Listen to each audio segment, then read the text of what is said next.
Hello दोस्तों, well HD channel में आप लोगों का स्वागत है। जैसा कि आप लोगों ने देखा होगा कि हम लोगों ने पिछली वीडियो में क्लास 11th के स्ट्रेट लाइन के जो जितने भी फार्मूले थे पहली एक्सरसाइज के लिए, उसको हम लोगों ने प्रूव भी कर लिया था और समझ भी लिया था। तो उन सभी चीज़ों को हम लोग एक बार क्या कर लेते हैं, रिकॉल कर लेते हैं, एक बार रिवाइज कर लेते हैं। तो हम लोगों ने क्या क्या पढ़ा। हम लोगों ने पहले पढ़ा कि प्रवणता क्या होती है, ढाल क्या होता है किसी रेखा का। ढाल क्या होता है, कोई भी रेखा होती है जो एक्स अक्ष के साथ झुकाव बनाती है, अगर हम लोग उसका tan ले लेते हैं तो वही प्रवणता कहलाती है और उसको हम लोग m से शो करते हैं। और वह क्या होती है, m बराबर tan थीटा। जब हमारे पास थीटा झुका हो तो उसका tan ले लें तो वही हमको क्या मिल जाती है, प्रवणता। और हमारे पास यदि दो बिंदु हों तो दो बिंदुओं से जाने वाली रेखा की प्रवणता क्या होती है, y2 माइनस y1 अपान x2 माइनस x1। एक हमारे पास ये फार्मूला था और दूसरा फार्मूला ये है। और इसके बाद हम लोगों ने क्या पढ़ा, इसके बाद हम लोगों ने पढ़ा कि यदि दो रेखाएं लंब हों या समांतर हों तो उसके लिए क्या कंडीशन होगी। यदि दो रेखाएं समांतर होती हैं तो उनकी प्रवणताएं क्या होती हैं, आपस में बराबर होती हैं। यदि दो रेखाएं समांतर हों तो उनकी प्रवणताएं क्या होती हैं, आपस में बराबर होती हैं। और यदि दो रेखाएं लंब हों तो क्या होता है, उन दोनों रेखाओं की प्रवणताओं का गुणनफल किसके बराबर आता है, -1 के बराबर आता है। पहली चीज़ हम लोगों ने इसको पढ़ा, दूसरी चीज़ है, तीसरी चीज़ है। और फिर उसके बाद हम लोगों ने पढ़ा यदि हमारे पास कोई दो रेखा हो, वह ना तो समांतर हो और ना ही लंब हो, उस कंडीशन पर दोनों रेखाएं आपस में जहाँ भी एक दूसरे को काटेंगी उस इंटरसेक्टिंग पॉइंट पर या उस कटान बिंदु पर कितना एंगल बनाती हैं, उसको हम लोगों ने पढ़ा कि tan थीटा बराबर क्या होता है, mod of m2 minus m1 upon 1 plus m1 into m2। इसको हम लोगों ने प्रूव भी किया और देखा कि यह फार्मूला कैसे आता है। यह हमारा हो गया। और इस एक्सरसाइज में कुछ आप लोगों के जो पिछली कक्षाओं के फार्मूले हैं जो आपने 10th में पढ़ा था, जैसे कि कोई भी दो पॉइंट, जैसे मैं मान लेता हूँ Px1 और y1, दो पॉइंट हैं Q x2 y2, तो इनकी बीच की दूरी क्या होती है और इन दोनों का मध्य बिंदु का निर्देशांक क्या होता है। इन दोनों, यदि हमारे पास एक बिंदु यह है P और एक बिंदु Q है तो इन दोनों पॉइंट के बीच की दूरी क्या होती है, हम लोगों ने क्या पढ़ा है, PQ बराबर under root x1 minus x2 का square plus y1 minus y2 का होल स्क्वायर।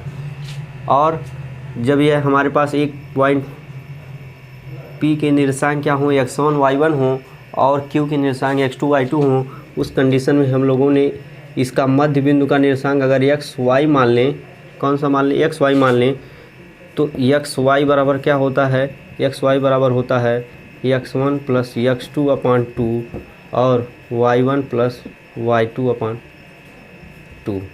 यह क्या होता था, मध्य बिंदु का निर्देशांक होता था और यह क्या होता था, दो बिंदुओं के बीच की दूरी।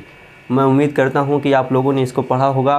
मैंने रिवाइज भी करवा दिया कि फार्मूला क्या होता है, ताकि आप लोगों को ये ना लगे कि यह फार्मूला कहाँ से आ गया है। यह फार्मूला आपकी पिछली कक्षाओं से आया हुआ है और इस अध्याय में हम इस फार्मूले का भी उपयोग करेंगे।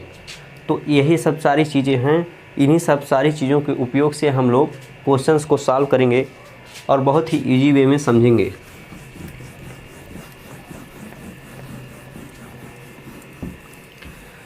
तो हमारा जैसा कि 10.1 एक्सरसाइज है, उसका पहला क्वेश्चन क्या कह रहा है कि एक कार्तीय तल में एक हमारे पास चार निर्देशांक हैं, एक चतुर्भुज है जिसके चार निर्देशांक हैं, कौन कौन से, कोई भी चतुर्भुज, हमको नहीं पता है कि ये चतुर्भुज कैसा है, क्या है।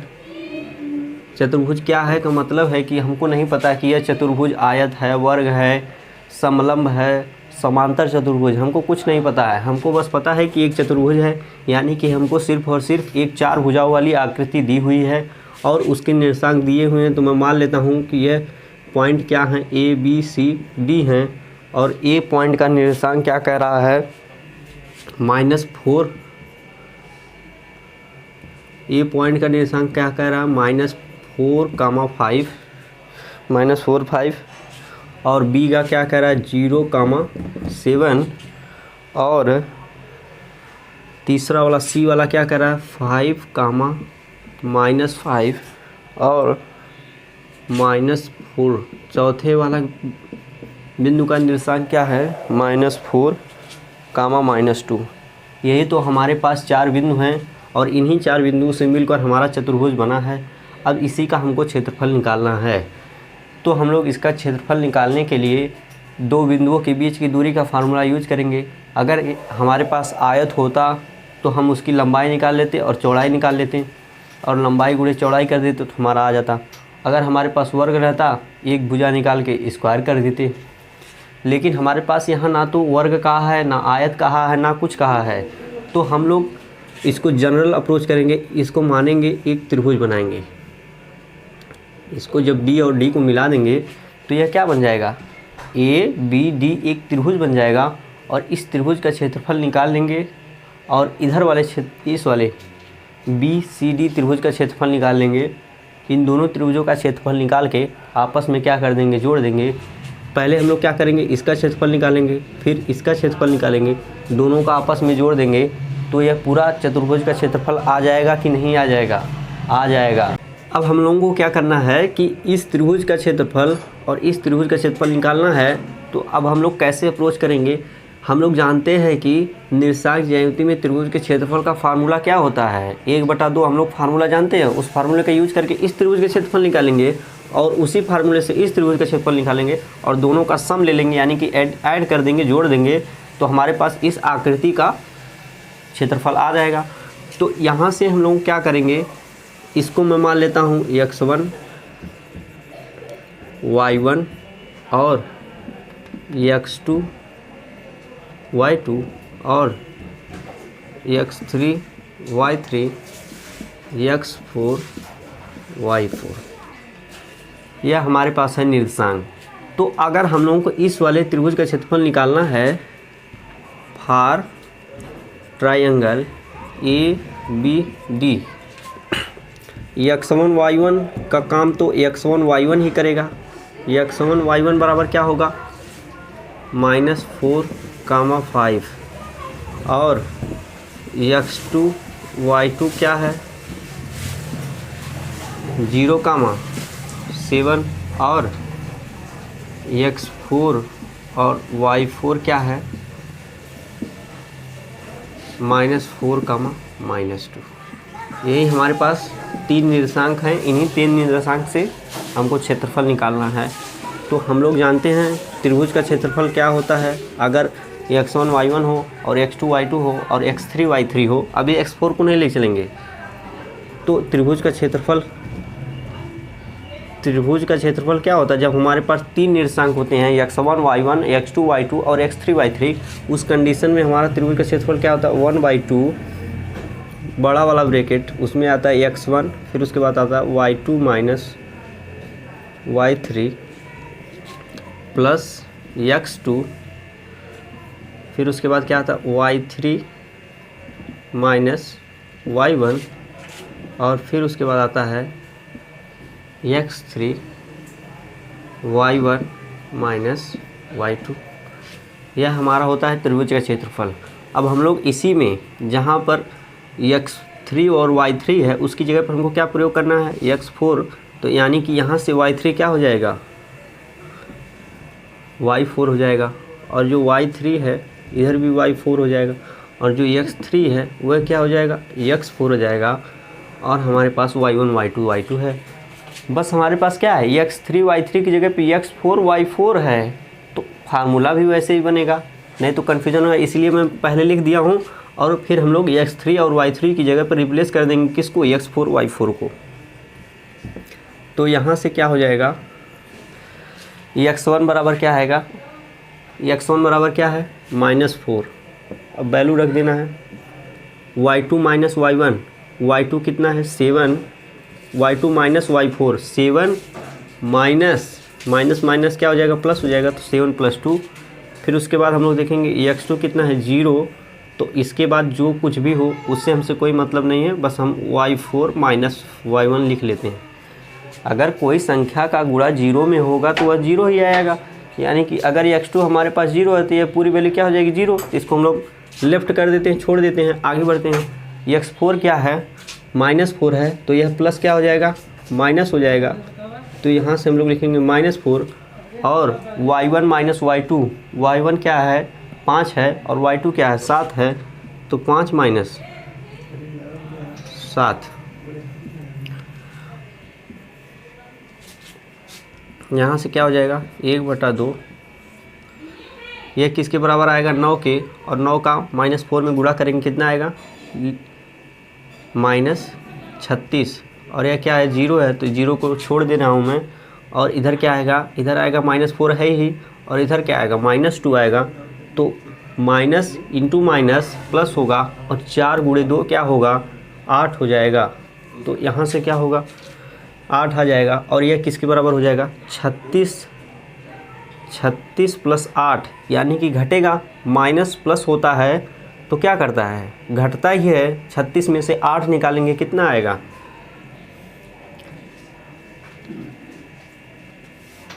28। और यह किसके बराबर आएगा 1/2, और इधर क्या है माइनस है, और यह क्या होगा डिवाइड होके कितना आएगा 14, -14 आएगा वर्ग इकाई, -14 वर्ग इकाई आएगा। लेकिन हम लोग जानते हैं कि क्षेत्रफल जो होता है वह कभी माइनस में नहीं आ सकता। अगर माइनस आया भी है तो उसको हम लोग क्या करते हैं पॉजिटिव लिख लेते हैं। यानी कि यहाँ से इस त्रिभुज ABD का क्षेत्रफल क्या हो जाएगा 14 वर्ग इकाई, 14 वर्ग इकाई। तो अब हमारे पास एक त्रिभुज का क्षेत्रफल आ गया। और उसी प्रकार अब हम लोग किसका निकालेंगे BCD त्रिभुज का क्षेत्रफल निकालेंगे। वह क्या होगा, अब मैं इसको हटा रहा हूँ, इसको मैं ऊपर लिख दे रहा हूँ। क्या लिख रहा हूँ त्रिभुज ABD का क्षेत्रफल किसके बराबर है 14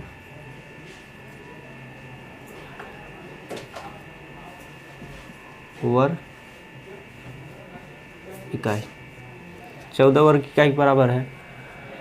अब हम लोग इसको हटा रहा हूँ मैं, इधर वाला पॉइंट हटा रहा हूँ। फार्मूला तो हमारे पास यही होगा, इसी फार्मूले पे रखना है। बस x1 y1 की जगह क्या हो गया है x2 y2 हो गया है। तो यहाँ हम लोग पहले लिखेंगे x2 y2, और क्या लिखेंगे यह क्या है x3 y3 है। क्योंकि BCD त्रिभुज लेना है तो क्या यहाँ त्रिभुज क्या कर दूँ BCD त्रिभुज में हमारा पहले बिंदु का निर्देशांक क्या होता है x1 y1 होता है। तो यहाँ पर x1 y1 तो है नहीं, x2 y2 है। तो पहला निर्देशांक क्या हो जाएगा x2 y2, और x2 y2 क्या होगा 0,7, और x3 y3 क्या होगा यह C का निर्देशांक होगा। और यह किसके बराबर होता है x2 y2 के बराबर होता है। तो यह किसके बराबर हो जाएगा 5, इसका निर्देशांक कितना है 5, -5, और x4 y4 तो हमारा वही सेम रहने वाला है। और यह किसका काम करता है, यह फार्मूले में हमारा x3 y3 का काम करता है। यानी कि इसको इस वाले फार्मूले में तो रिप्लेस हो गया x3 y3, तो इस वाले फार्मूले में हमको रिप्लेस नहीं करना है। इस वाले में जो x1 की जगह क्या आ रहा है x2 y2 आ रहा है, तो x1 को हटाएंगे, उसको x2 और y2 को किससे रिप्लेस करेंगे y2 को y3 से रिप्लेस करेंगे। y4 किसका काम कर रहा है y3 का काम कर रहा है, तो उसको वैसे रहने देंगे। x2 का काम कौन कर रहा है x3 कर रहा है, और x4 हमारा क्या रहने वाला वही सेम रहने वाला है, y4 भी वही रहना। लेकिन y1 का काम कौन करेगा y2 करेगा। तो यहाँ क्या हो जाएगा y2 हो जाएगा, और यहाँ भी y1 की जगह क्या हो जाएगा y2 हो जाएगा, और y2 की जगह क्या हो जाएगा y3। कैसे हो रहा है इतना समझ में आना चाहिए।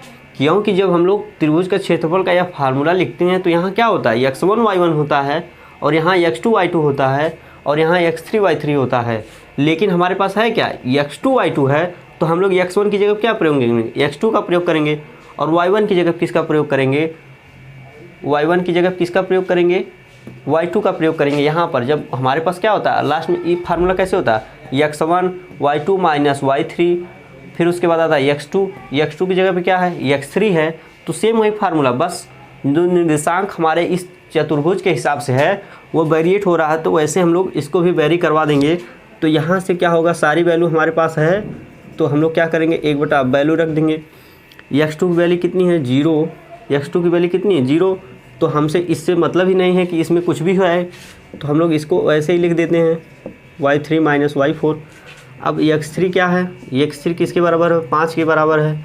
y4 किसके बराबर है, y4 माइनस 2, और ये जो y2 है किसके बराबर है 7 के, तो -7 हो जाएगा। और x4 किसके बराबर है, -4 के बराबर है, तो यह प्लस क्या हो जाएगा, माइनस हो जाएगा और -4 आ जाएगा। और इसके अंदर क्या है, y2 माइनस y3 है, y2 क्या है 7 है और y3 क्या है -5 है, तो माइनस माइनस क्या हो जाएगा, प्लस हो जाएगा, तो 7 + 5 हो जाएगा। माइनस माइनस क्या होता है, इधर आएगा माइनस, फिर आएगा -5, माइनस माइनस क्या हो जाएगा +5। तो हमारा यहाँ से क्षेत्रफल क्या आएगा 1/2, इस बार यह 0 हो गया, यह पूरी वैल्यू क्या हो गई 0, तो हमको इसको लिखना कोई ज़रूरी नहीं है।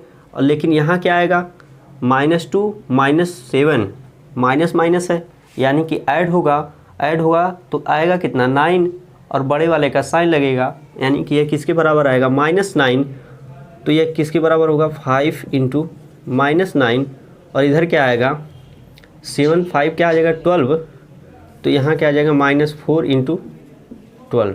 फिर उसके बाद क्या होगा 1/2, यह किसके बराबर आएगा -45 और -48। यह दोनों क्या होगा आपस में जुड़ेगा, तो यह दोनों आपस में जुड़ के कितना आएगा 4 8 और 5 कितना आएगा 13, और 4 4 8 कितना हो जाएगा, और एक हमारे पास कैरी है 8 5 कितना 13 है, और 4 4 8 है, तो 9 हो जाएगा, -93 आएगा। और इधर क्या आएगा 1/2, और 93 माइनस में हमको लेना नहीं है तो प्लस में लेंगे, तो यहाँ से आंसर क्या आ जाएगा 93/2 वर्ग इकाई। तो हमारे पास एक क्षेत्रफल क्या आ गया। अब हम लोग यहाँ से क्या कह सकते हैं, त्रिभुज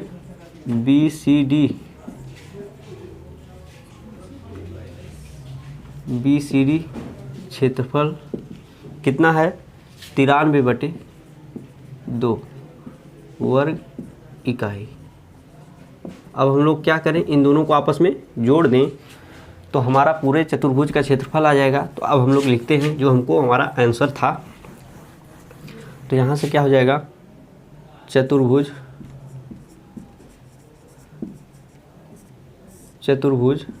ABCD का क्षेत्रफल किसके बराबर होगा, त्रिभुज ABD का क्षेत्रफल प्लस त्रिभुज BCD का क्षेत्रफल। यह समझ में आ रहा है, इस वाले त्रिभुज का और इस वाले त्रिभुज का, दोनों त्रिभुज का हम लोग क्षेत्रफल निकालें, कितना है 14 + 93/2। यह किसके बराबर हो जाएगा, इधर लिखता हूँ 28 + 93/2।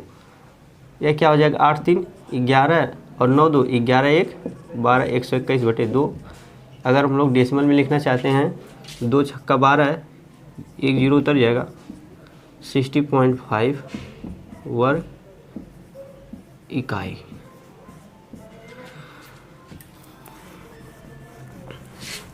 यह हमारा हो गया पहले क्वेश्चन का आंसर। सेम प्रोसेस है, क्या प्रोसेस है कि हमारे पास एक चतुर्भुज है, हमको पता नहीं हुआ चतुर्भुज क्या है, तो हम लोग जो जनरल फार्मूला होता है किसी चतुर्भुज के लिए उसका उपयोग नहीं कर सकते। हम लोग एक जनरल अप्रोच करना पड़ेगा। इसको हम लोग क्या करेंगे, इसको B और D को मिलाएंगे तो हमारे पास 2 त्रिभुज हो जाएगा, एक ABD और एक BCD। आप लोग इसको भी मिला सकते हैं। तो आप लोग किसका अगर हम लोग इसको मिलाएंगे, इस वाले बिकड़ AC को भी मिला सकते हैं। किसको मिला सकते हैं, AC को भी मिला सकते हैं। तो अगर AC को मिलाएंगे तो ये 2 त्रिभुज बन जाएगा ABC और ADC, तो इस त्रिभुज का क्षेत्रफल प्लस इस त्रिभुज का क्षेत्रफल अगर निकाल के हम लोग क्या करेंगे, आपस में जोड़ देंगे, तब भी हमको सेम चीज़ वही आने वाला है, कोई दिक्कत नहीं है। तो यह हमारा हो गया पहला क्वेश्चन। अब हम लोग दूसरा क्वेश्चन देखते हैं, दूसरे क्वेश्चन में क्या कह रहा है।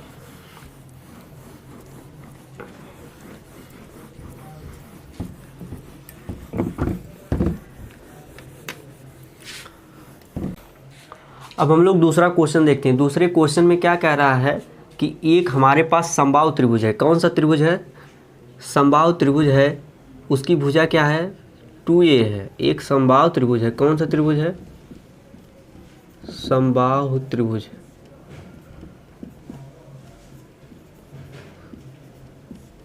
उसकी भुजा की लंबाई कितनी है? भुजा की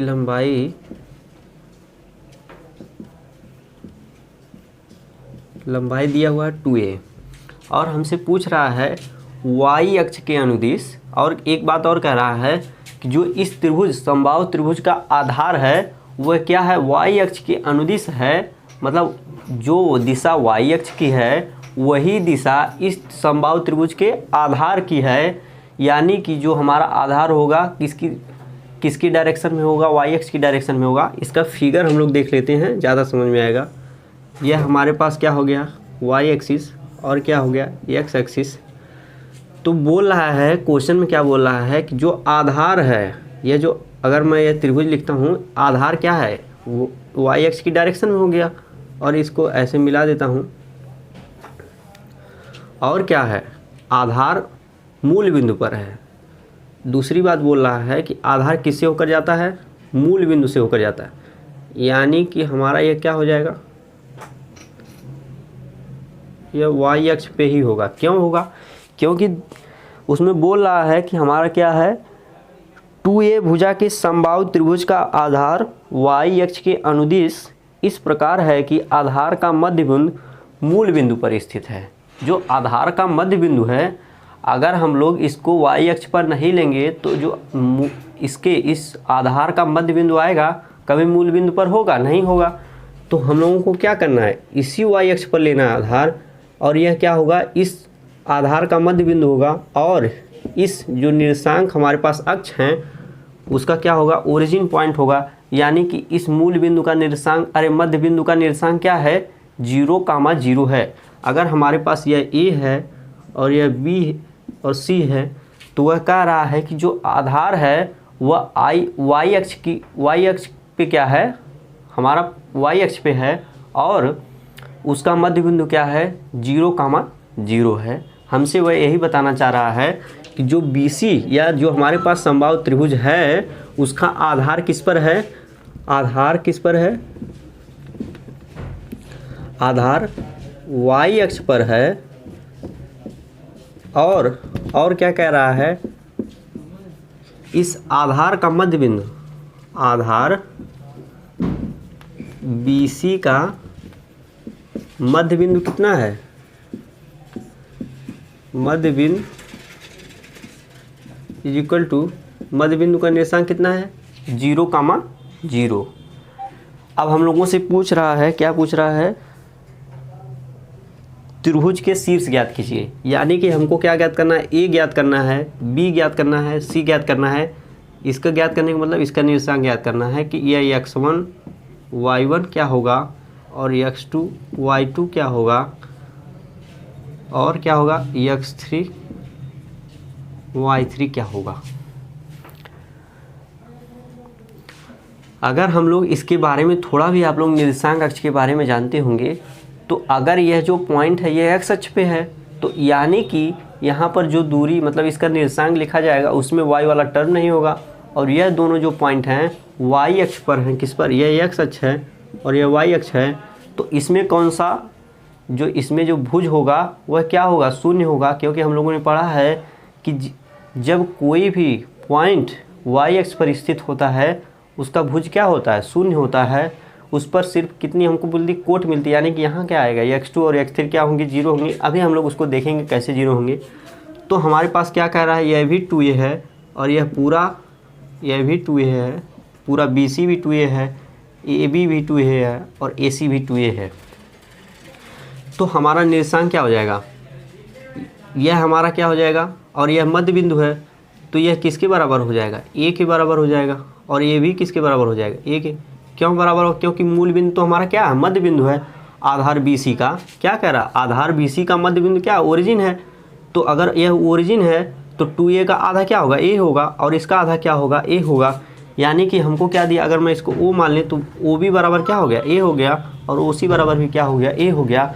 तो इस b का निर्देशांक हम किसके सापेक्ष लिखते हैं, इसी ओरिजिन के सापेक्ष लिखते हैं। तो b का निर्देशांक क्या हो जाएगा, अगर मैं लिखना चाहूँ x2 y2 किसके बराबर आ जाएगा, यह तो 0 होगा, भुज हमारा 0 होगा। और यह वाली दूरी कितनी है, a है। किसी भी पॉइंट का निर्देशांक क्या होता है, x अक्ष पे चली गई दूरी और y अक्ष पे चली गई दूरी, ये हमारा क्या होती है, किसी भी पॉइंट का निर्देशांक होती है। तो x अक्ष पे हम लोग चल नहीं रहे हैं, यह वाला जो पॉइंट B है यह किस पे चली गई दूरी, सिर्फ और सिर्फ y अक्ष पे चली गई दूरी है। और y अक्ष पे कितनी चली गई दूरी है, a दूरी चले हैं, और यह y अक्ष पे कोई दूरी नहीं चले हैं। तो y दूरी, जब हम लोग x अक्ष पे कोई दूरी नहीं चले हैं तो x अक्ष का निर्देशांक क्या हो जाएगा, 0 हो जाएगा। फिर उसके बाद सेम वही C के लिए भी होगा, हम लोगों ने 0, x अक्ष पे कोई दूरी नहीं, सिर्फ किस पे चल रहे हैं, y अक्ष पे चल रहे हैं, और वो भी किस पर, -y डायरेक्शन में। तो यह क्या हो जाएगा, -a हो जाएगा। किसका निर्देशांक, x3 y3, यानी कि C का निर्देशांक क्या हो जाएगा, 0, -a। अब हम लोगों को सिर्फ और सिर्फ किसको देखना है, x1 और y1 को निकालना है। x1 y1 को निकालने के लिए हमको क्या चाहिए, यह जो हमारा A पॉइंट है यह किस पर उपस्थित है, x अक्ष पर उपस्थित है। यानी कि x अक्ष पर चली गई दूरी निकालना है, यानी कि हमको इसको निकालना है, किसको निकालना है, OA को निकालना है। तो हम लोग जानते हैं कि पाइथागोरस किसमें, त्रिभुज AOB में, या त्रिभुज ABO में अगर हम लोग पाइथागोरस प्रमेय लगा दें, हमारे पास क्या है, एक भुजा A है और दूसरी भुजा 2a है, तो तीसरी भुजा निकल जाएगी। और यह क्या है, समकोण है, तो इसके सामने वाली भुजा क्या होगी, कर्ण होगी। तो हम लोग जानते हैं कर्ण का वर्ग किसके बराबर होता है, आधार के वर्ग प्लस लंब के वर्ग। तो यहाँ से क्या हो जाएगा, कर्ण का वर्ग क्या होगा, 2a का वर्ग क्या आएगा, 2a का स्क्वायर, और आधार कुछ भी हो, a स्क्वायर मान लेता हूँ मैं, आधार है, और प्लस लंब का स्क्वायर, यह किसके बराबर, 4a स्क्वायर, और a स्क्वायर इधर आएगा, -a स्क्वायर, और लंब का स्क्वायर। और यहाँ से क्या हो जाएगा,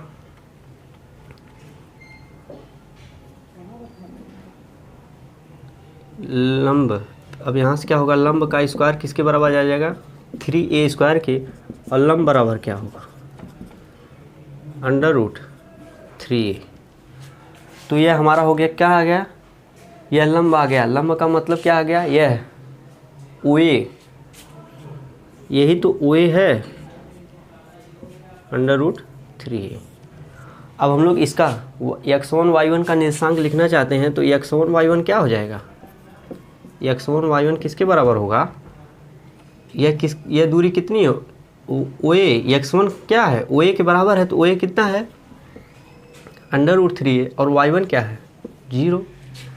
क्योंकि हम लोग y अक्ष पर कोई, y अक्ष क्या मतलब, अगर हम लोग इधर जाते या इधर जाते तो हमको y1 मिलता। हम लोगों ने ना तो इधर गए और ना ही इधर आए, तो यानी कि क्या हो जाएगा, हमारा y1 0। और इस वाले C वाले पॉइंट पे क्या हो रहा है, हम लोग सिर्फ किस पे चल रहे हैं, y अक्ष पे चल रहे हैं। तो हमारा निर्देशांक क्या होगा, जो x अक्ष वाला जो हमारे पास भुज होता है वह क्या हो जाएगा, 0 हो जाएगा। क्यों हो जाएगा, क्योंकि यह दोनों क्या होते, यह x अक्ष पर चली गई दूरी होती है, और यह किस पर चली गई, y अक्ष पर। तो जब हम लोग x अक्ष पर नहीं जा रहे हैं, यह बिंदु जो हमारे पास C उपस्थित है, यह जब y अक्ष पर कोई दूरी नहीं इंटरवल कर रहा है, तो इसका निर्देशांक क्या हो जाएगा, 0। सेम वही प्रोसेस इसके लिए भी। तो हमारे पास कौन कौन से निर्देशांक मिल गए, अगर मैं लिखना चाहूँ तो a बराबर क्या हो गया, a बराबर हम लोगों ने क्या माना, x1 y1, और उसका निर्देशांक कितना है, √3a, 0, √3a, 0। और b बराबर क्या माना हम लोगों ने, x2 y2, तो यह किसके बराबर है 0, a के, और c किसके बराबर है x3 y3, और यह किसके बराबर है 0, -a। यही हमारा क्या हो गया। और यही हमसे पूछा भी था कि अगर हमारे पास कोई समबाहु त्रिभुज है और उसका आधार y अक्ष के अनुदिश है और जो आधार का मध्य बिंदु है वह मूल बिंदु है, तो त्रिभुज के तीनों शीर्षों को ज्ञात कीजिए। तो त्रिभुज के तीनों शीर्ष आ गए हैं, यही आ गया और ये हमारा आंसर हो गया।